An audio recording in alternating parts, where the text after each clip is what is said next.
क्या आपने कभी गौर किया है कि हमारे भारतीय संस्कृति की असली खूबसूरती सिर्फ मंदिरों, महलों और त्योहारों में ही नहीं, बल्कि उन परिधानों और प्रतीकों में भी छुपी है जो पीढ़ियों से हमारे जीवन का हिस्सा बने हैं। उत्तराखंड की हर एक परंपरा, हर एक रीति रिवाज के पीछे एक गहरी कहानी और आस्था जुड़ी है। इन्हीं में से एक है पिछौड़ा, जिसे कई जगहों पर रंगवाली पिछौड़ा भी कहा जाता है। आज की वीडियो में हम जानेंगे पिछौड़े का इतिहास, इसका धार्मिक महत्व और आधुनिक दौर में इसका बदलता हुआ स्वरूप। नमस्कार दोस्तों, मैं हैरी आर्यन और स्वागत है आपका मेरी आज की वीडियो में। अगर आप कभी उत्तराखंड, खासकर कुमाऊं क्षेत्र में कभी किसी शादी या धार्मिक आयोजन में जाएंगे तो आपको एक चमकीले पीले रंग का दुपट्टा जरूर दिखाई देगा, जिस पर लाल बूटियां और बीच में स्वास्तिक, सूर्य, शंख जैसे पवित्र चिन्ह बने होंगे। इसे ही पिछौड़ा कहा जाता है। लेकिन यह आम दुपट्टा नहीं, बल्कि आस्था, समृद्धि और वैवाहिक सुख का प्रतीक है।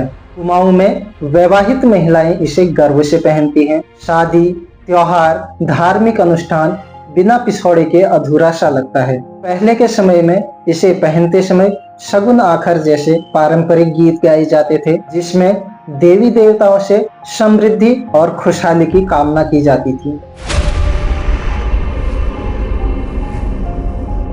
कहा जाता है कि चंद राजवंश के समय यानी लगभग 12वीं शताब्दी से पिछौड़े का प्रचलन शुरू हुआ।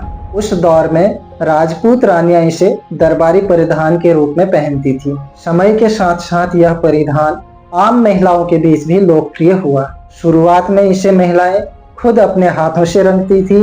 सफेद मलमल या सूते के कपड़े को हल्दी से रंग दिया जाता था। फिर सिंदूर या लाल रंग से उस पर स्वास्तिक, सूर्य, शंख, घंटियां और फूल बनाए जाते थे। हर प्रतीक का अपना गहरा अर्थ होता था। जहां स्वास्तिक सौभाग्य और खुशहाली का प्रतीक, सूर्य ऊर्जा और दिव्य आशीर्वाद का शंख धार्मिकता और दृढ़ता का, घंटी आस्था और भक्ति का प्रतीक, लक्ष्मी का प्रतीक समृद्धि और वैभव का प्रतीक। यानी पिछौड़ा सिर्फ एक आम दुपट्टा न होकर संपूर्ण जीवन दर्शन का प्रतीक है। जब कोई लड़की शादी के बाद अपने पहले त्योहार या अनुष्ठान में पिछौड़ा ओढ़ती है तो यह सिर्फ उसकी सजावट नहीं, बल्कि उसकी नई जिंदगी के लिए आशीर्वाद और विश्वास की डोर होती है।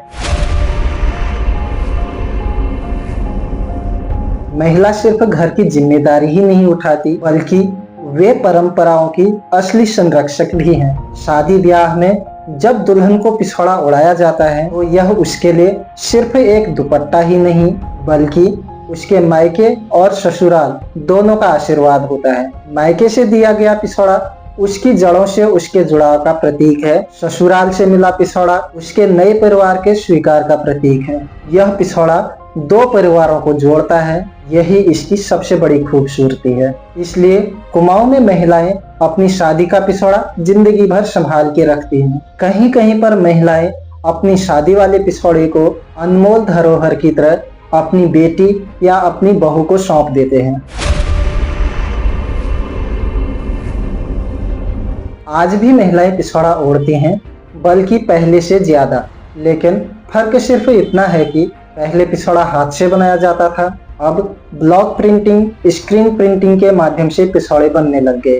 पहले इसे केवल शादी या धार्मिक अनुष्ठानों पर ही पहना जाता था, अब इसे साड़ियाँ, सूट, लहंगे तक में डिजाइन किया जा रहा है। तो दोस्तों, ये थी पिछौड़ा की कहानी। एक ऐसा परिधान जो उत्तराखंडी संस्कृति का प्रतीक है, महिलाओं की शक्ति और भक्ति का प्रतीक है, परिवार और परंपरा को जोड़ने की कड़ी है और हमारी आने वाली पीढ़ियों को उसकी जड़ों से जोड़ने वाली धरोहर है। आप शहरों में रहें या विदेशों में रहें, पिछौड़ा उत्तराखंड की उस मिट्टी की याद दिलाता है जिसमें आस्था, प्रकृति और संस्कृति गहराई से बसी है। मुझे उम्मीद है कि यह कहानी आपको भी उतनी ही दिलचस्प लगी होगी जितनी मुझे इसे रिसर्च करते हुए लगी। अगर आपको यह वीडियो पसंद आए तो इसे ज्यादा से ज्यादा शेयर कीजिए, ताकि लोग उत्तराखंड की खूबसूरत वादियां ही नहीं, बल्कि यहाँ की संस्कृति और परंपराओं के बारे में भी जान सकें। जय देवभूमि, जय उत्तराखंड।